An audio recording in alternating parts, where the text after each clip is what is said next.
What is going on, everyone? My name is Kieron Price. Welcome back to my channel. Today we are going to be doing a really simple buzz cut, a number 5 on top with a skin on the sides. Kind of high skin because that's how the client wanted it, but I'm going to go through it step by step with you. So if you're new to the clippers or you've been cutting a while, this might be a really good starting place for you, or just a bit of a refresher's course. I'm here to help. If you guys stay to the end, you will learn how to do this very simple process step by step. I look forward to teaching you. And also, while you're here, do not forget to hit that subscribe button, click the like button, leave a little comment, especially at the end of the video. Tell me how it went, what you want to see next. Hit the hype button, do whatever you need to do to this video to push it. Guys, over the last few months, you've been absolutely incredible. I've tried to get this channel back on the map, and you guys are doing it for me, and I just want to say thank you from the bottom of my heart. I appreciate you. So guys, starting with a number 5 on the top, and we're working our way around the hair. As you can see, I have my red comb, because what I'm doing is I'm pulling back the hair, lifting the hair up. That's such a good trick when doing a buzz cut if you want that to be even all over. There's two types of buzz cut. You can go for the grain or against the grain. That means you can go over the hair backwards or over the hair forwards. I'm going against the grain, so I'm pulling it up and picking it out, essentially. You can see by my client's hair, it comes over to like the right, like a side part, naturally falls like that. There's nothing you can do about it. And so what we had to do is we had to go in all different directions to make sure the hair was all off and level. And then just taking away the bulk. Some people put in the fade line, some people don't, and it's really as simple as that. I put in my fade line because I find that I can actually get the fade line out. When fading, some people struggle to get that line out. So if you are putting in a line to start your fade, do it very softly. Just take it easy, don't push into the hair, because what that'll do is that'll create a real harsh line, and that is then hard to get out. So what I tend to do is I press on the hair just very softly, and then I debulk the hair, and then we start with the foils. So using my barberless foils, I tend to, and I explain this in every video, I tend to just go in all different directions. Start by going up and down, and then slowly shaving.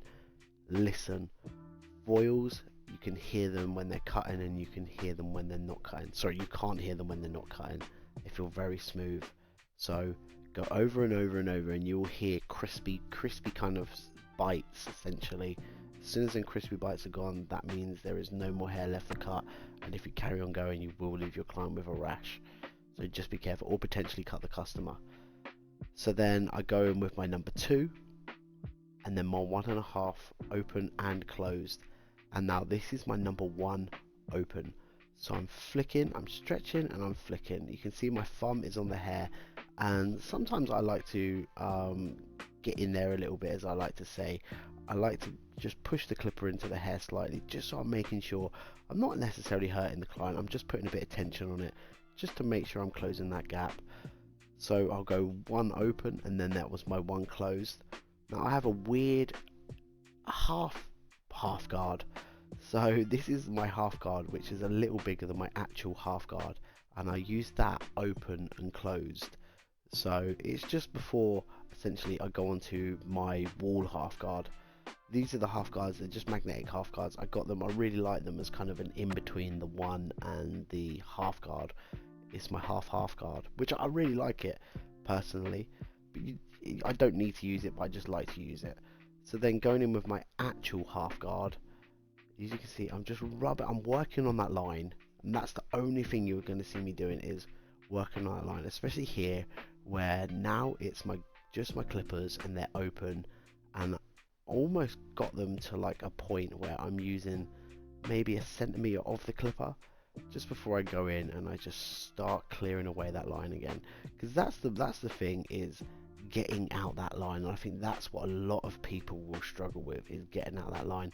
So if you're feeling unsafe, just go a little bit lower on the fade, because if you do make a mistake, which it will happen, we all make mistakes. I'm 20 years in this business and I'm still making mistakes. Not all the time, so don't worry. But I'm just saying, it's very natural to have an off day. It's very natural to make a mistake. So just give yourself room to go, oh, I've made a mistake. I've gone into that line a bit too harsh. I can now go up another half a centimeter, and then you're fine. And then you just work on that. So we've gone over that fade. We've got rid of that line, and then it's just clipper over comb.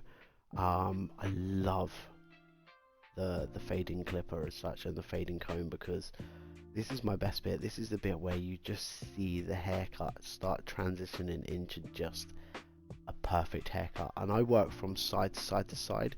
Some people work all the way around the hair. As you can see here, I'm working now on the back. We repeat exactly the same process on the back.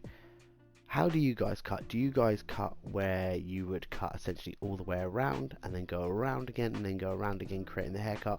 Or do you work from section? I work from my right section, my back section, my left section, then the top. Essentially, if it's not a buzz cut, and then I'll go to scissor cutting, and then I'll cut, and then I'll blade, etc, etc. But for a buzz cut, I'll start on the top with whatever number. My client here requested a number 5, so we put the number 5 on top. Then I will work on my right side. I will complete my right side, and then I will work on my back, and I will do exactly the same process on the back, working down them numbers, putting my line in, debulking the hair, going in with my 1.5 open, 1.5 closed, my 1 open, my 1 closed, my half card open, my half card closed, my half card open and closed, and then it will just be my clipper open and my clipper closed, and then I'll do a bit of trigger play, so it will be like a quarter guard almost, and I'll just be flicking out that line. As you can see here with my foils, I'm going in all different directions like I just said, and you just gotta make sure that you can just hear no more. There's no more sound to be heard, and then they're perfect. You know, you can see how much hair that's taken away. You just don't want to go over it too much. Client's skin sometimes can be very, very delicate, and you've just got to be so careful with using the foils, and always check your foils. I had a foil not so long ago where I'd used it for a couple of months, and someone else in the shop had used it, and I don't know if they dropped it or not, but then there was like a slight tear on the actual foil itself. I cut a customer. I didn't realise. I was so embarrassed. I gave them a free haircut because of it. Sometimes you just have to, but I then had to go buy a new foil head for it. But just always just run your fingers across the foils before you start, just to check that they're okay and they're usable, because what you don't want is, you don't want to be cutting your customers, because you don't want to have to give out free haircuts. Essentially, that's £30 of my money now that I'll never have, because I made a simple mistake by just not checking my tools. So just make sure you're checking your tools. What clippers is everyone using at the minute as well? I need some new clippers. I'm currently doing, I'm in between filming a Temu challenge. I just did a random wheel and hit Temu, so I've just ordered a load of stuff. I spent £100 on Temu. Actually, genuinely couldn't spend £100 even if I tried. It was so hard for me to spend £100 on Temu, and I bought clippers, trimmers, hairdryer, razor, both pairs of scissors, a mirror, a gown. I bought everything I would need except for a chair to cut hair. Like, if I was doing mobile barbering, you could literally spend £100 on a kit and it be perfect. Well, I actually don't know because I haven't received it yet, but when I receive it I will make a video and I will tell you how good it or how not good it is. But I've seen a few of these Timo videos now. Actually, the clippers usually tend to be quite good. So as you can just see, finishing up, getting out that line is so hard. So I just go in with my trimmers and I'm just flicking away, just slowly fading that line away. Just even if I'm pressing quite hard, because I just want to make sure that that line has disappeared. Because what you don't want to do is, especially with my lighting in the shop, my lighting in the shop is so bright, it shows you everything. I used to work in a shop which was a lot darker and you could get away with a lot more stuff, but in my shop now, the shops, I've got like the hexagon lights around the shop and they are just so bright, you honestly can't get away with leaving anything. So yeah, I'll make sure I just go over that line until it is completely erased. And then the last little bit, as always, the finishing bit is the clipper trimmer over comb, the clipper comb and the clipper over comb, apologies. And yeah, you just finish off like that. Now this is upsetting because actually I wanted to show you this last bit and I wanted to talk about this last bit, but my shoulder kept getting in the way, which stressed my whole life out. And but what I've done now is, for I'm back on YouTube. I've just started filming again. I'm still learning how to film. So yeah, my shoulder kept getting in the way of this and it was really annoying me. So I was like, well, I'll just speed up the whole process, no editing. I'll speed up just it all up so then you guys can take a look from A to B. It's 30 seconds. It takes I can't believe my shoulder going the way. I just need to lift the camera up a few inches so it just doesn't get in the way in the future, and maybe just offset it slightly. But other than that, I'm still learning. Hey, we're still on YouTube. We're still doing it. I'm still putting it out there because I want you to see, guys, how to do this buzz cut. But we repeated exactly the same process on both sides. So just watch the one side again and you'll be absolutely fine. Now when it gets to the shape up, my client here, he has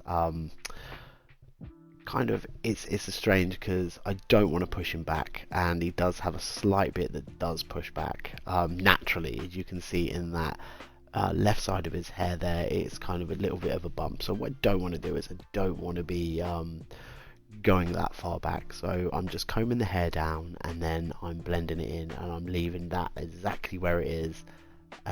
Yeah, and just leaving it as natural as possible without taking that too high up, because you don't want to take a client up, you don't want to push them back, you want to leave it as natural as possible. So yeah, we've just left that bit there and we shape up as much as we can, given the tightest shape up. But this is the thing that you have to deal with. This is real life situations. Not everybody is going to have a perfect hairline. Not everyone's hair is going to be dead straight. There's going to be cow slicks, there's going to be nape wells, some people are going to have alopecia, some people are going to have thinning hair. You work with the canvas you work with and you do your best abilities, and this is it. And practice makes perfect, and over the years I've realized that a client would rather go out happier with a more natural kind of shape up than it being pushed back and very sharp. It looks very unnatural. So it all depends on who the client is, what they want, what's their hair like, what's their texture like. But guys, please let me know if you enjoyed this video, and do not forget to hit that subscribe button. I really appreciate you guys, and I shall see you all in the next video. Peace out.